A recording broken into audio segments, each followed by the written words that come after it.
যে দেশ কয়েক ঘন্টার মধ্যেই বিশ্বের যে কোনো প্রান্তে সামরিক হামলা চালাতে পারে, সেই যুক্তরাষ্ট্রেই হঠাৎ ইরানের বিরুদ্ধে নীরব হয়ে গেছে।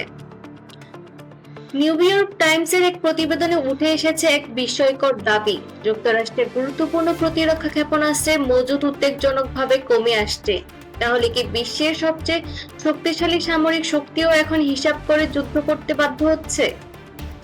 নিউ ইয়র্ক টাইমসের প্রতিবেদনে বলা হয়েছে, যুক্তরাষ্ট্রে প্যাট্রিয়ট সহ বিভিন্ন ইন্টারসেপ্টর ক্ষেপণাস্ত্রের মজুদের চাপ তৈরি হয়েছে।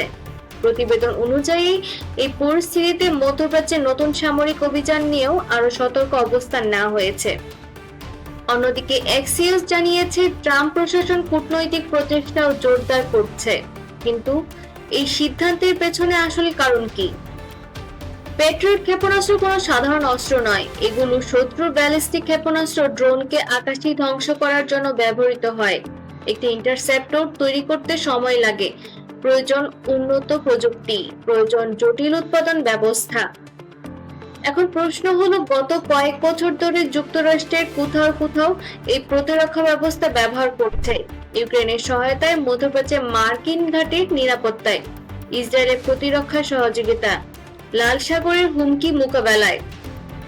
সব মিলিয়ে একই সময়ে একাধিক অঞ্চলে চাপ তৈরি হয়েছে।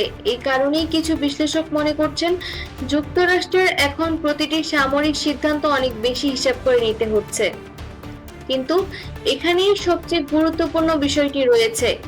যদি সত্যি প্রতিরক্ষা ক্ষেপণাস্ত্রের মজুতে চাপ থাকে, তাহলে যুক্তরাষ্ট্র কি ভবিষ্যতের বড় সংঘাতের জন্য অস্ত্র সংরক্ষণ করছে?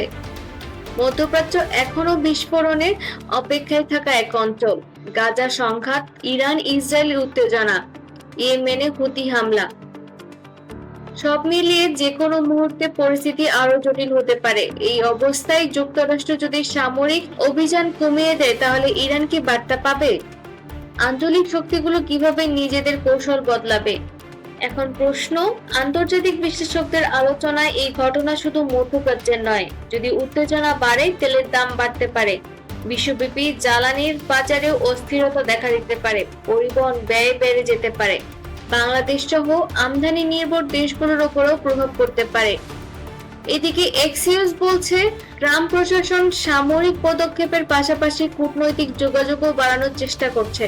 অর্থাৎ একদিকে সামরিক সক্ষমতা ধরে রাখা, অন্যদিকে আলোচনার পথ খোলা রাখা।